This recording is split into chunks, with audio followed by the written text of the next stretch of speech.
হ্যাঁ, everyone. So ফিনল্যান্ডে জানুয়ারি ২০২৭ ইনটেকের application কবে শুরু হবে এবং এখানে আসলে অ্যাপ্লিকেশনের বেসিক রিকোয়ারমেন্ট কি? আজকে সেটা নিয়েই কথা বলব।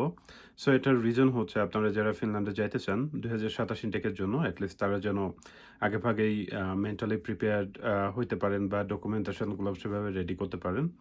নরমালি যেটা হয় যে ফিনল্যান্ডে আসলে জয়েন্ট অ্যাপ্লিকেশন ২ টা হয়। একটা হচ্ছে সেপ্টেম্বর ইনটেকের জন্য, আরেকটা হচ্ছে জানুয়ারি ইনটেকের জন্য। সো সেপ্টেম্বর ইনটেকেরটা আসলে আপনার জানুয়ারিতেই শেষ হয়ে গেছে। এরপর হচ্ছে জানুয়ারি ইনটেকেরটা শুরু হবে এবং এটা আ আসতেছে সামনের মাসগুলাতে আসলে স্টার্ট হবে। সো বেসিক্যালি জানুয়ারি ২০২৭ ইনটেকের অ্যাপ্লিকেশন ফিনল্যান্ডে শুরু হবে হচ্ছে আপনার অগাস্টের ৩১ তারিখ এবং চলবে হচ্ছে সেপ্টেম্বরের ১০ তারিখ পর্যন্ত। সো এই আপনি যদি জানুয়ারি ২০২৭ থেকে যাইতে চান, তাহলে অবশ্যই আপনাকে এই টাইমলাইনের মধ্যে অ্যাপ্লিকেশন সাবমিট করতে হবে। তবে এখানে একটা ফ্যাক্ট আছে, সেটা হচ্ছে যে অ্যাপ্লিকেশন সাবমিট করার পরেও কিন্তু আপনি অ্যাডিশনাল ১ সপ্তাহ মতো সময় পাবেন, যে এখানে আপনার যদি কোনো মিসিং ডকুমেন্টস থেকে থাকে, সেইগুলা হচ্ছে সাবমিট করার জন্য। সো এখানে নরমালি আপনি শুধুমাত্র অ্যাপ্লাইড সায়েন্স ইউনিভার্সিটিগুলাতে পড়াশোনা করার সুযোগ পাবেন। দ্যাট মিনস ব্যাচেলর এবং মাস্টার্স উভয় প্রোগ্রামেই আবেদন করতে পারবেন। সো ব্যাচেলরে করতে হলে বেসিক রিকোয়ারমেন্ট আপনার এসএসসি, এইচএসসি কমপ্লিট থাকতে হবে এবং IELTS score minimum 6। On the other hand আপনি যদি মাস্টার্সে আসতে চান, তাহলে আপনাকে ব্যাচেলর কমপ্লিট থাকতে হবে এবং ব্যাচেলর কমপ্লিট থাকার পরে মিনিমাম ২ বছরের জব এক্সপেরিয়েন্সও থাকতে হবে।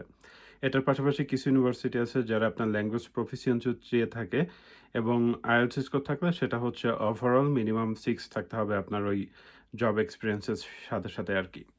সো ইউজুয়ালি হচ্ছে এই জানুয়ারি ইনটেকের ক্ষেত্রেও আপনার অ্যাপ্লিকেশন বা আপনি যখন অ্যাপ্লিকেশন সাবমিট করবেন তাদের সিলেকশন প্রসিজার সেম। মানে হচ্ছে এন্ট্রান্স এক্সাম হবে। সো আপনি যদি ব্যাচেলর অ্যাপ্লিকেশন করেন তখন দেখা যাবে যে সব ইউনিভার্সিটি, যেহেতু আপনি জয়েন্ট অ্যাপ্লিকেশনে ম্যাক্সিমাম ৬ টা প্রোগ্রামে এপ্লাই করতে পারবেন। সো এই ৬ টা প্রোগ্রাম আসলে এন্ট্রান্স এক্সাম রান করবে এবং সেইখানে এক্সাম দিয়ে আপনি যদি সাফিসিয়েন্ট মার্ক পান তাহলে অফার লেটার পেতে পারেন। আর মাস্টার্সের ক্ষেত্রে যেটা হবে, যেটা ইউনিভার্সিটি ওয়াইজ আপনার লেটস সে আপনি জয়েন্ট অ্যাপ্লিকেশনে মাস্টার্সের ৫ টা বা ৬ টা প্রোগ্রামে আবেদন করছেন। কিন্তু ফ্যাক্ট হচ্ছে যে এখানে দেখা যাবে যে ইন্ডিভিজুয়াল ইউনিভার্সিটি তাদের নিজেদের মতো করে এন্ট্রান্স এক্সাম রান করতেছে। তো আমার কাছে আসলে মনে হয়েছে ওভারঅল মাস্টার্সের এন্ট্রান্স এক্সামটা অনেক ইজি হয়। আপনারা চাইলে আমি মাস্টার্সের এই এন্ট্রান্স এক্সাম নিয়ে ভিডিও বানাইতে পারি।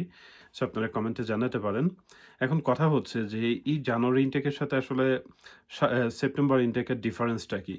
ওয়েল বেসিক ডিফারেন্স হচ্ছে আপনার সেপ্টেম্বর ইনটেকের জন্য সব ইউনিভার্সিটিতে কম বেশি অ্যাপ্লিকেশন থাকে। এরপরে আপনি যখন জানুয়ারি ইনটেকের জন্য এপ্লাই করবেন, দেখবেন যে খুব কম ইউনিভার্সিটিতে হচ্ছে যে আপনার জানুয়ারি ইনটেকের জন্য অ্যাপ্লিকেশন ওপেন থাকে।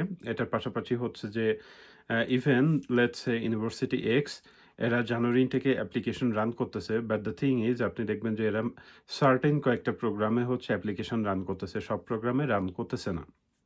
সো মেইন কথা হচ্ছে জানুয়ারি ইনটেকে আসলে আপনার লিমিটেড অপশনস, যে সেপ্টেম্বর ইনটেকে আপনার সাথে অনেক অপশন থাকে। আপনি দেখে শুনে প্রোগ্রাম চুজ করে অ্যাপ্লিকেশন করতে পারেন। বাট জানুয়ারি ইনটেকে আসলে আপনার প্রোগ্রাম সংখ্যা অনেক কম থাকে। সো আপনাকে আসলে ওই লিমিটেড প্রোগ্রামের ভেতর থেকে অ্যাপ্লিকেশন সাবমিট করতে হবে।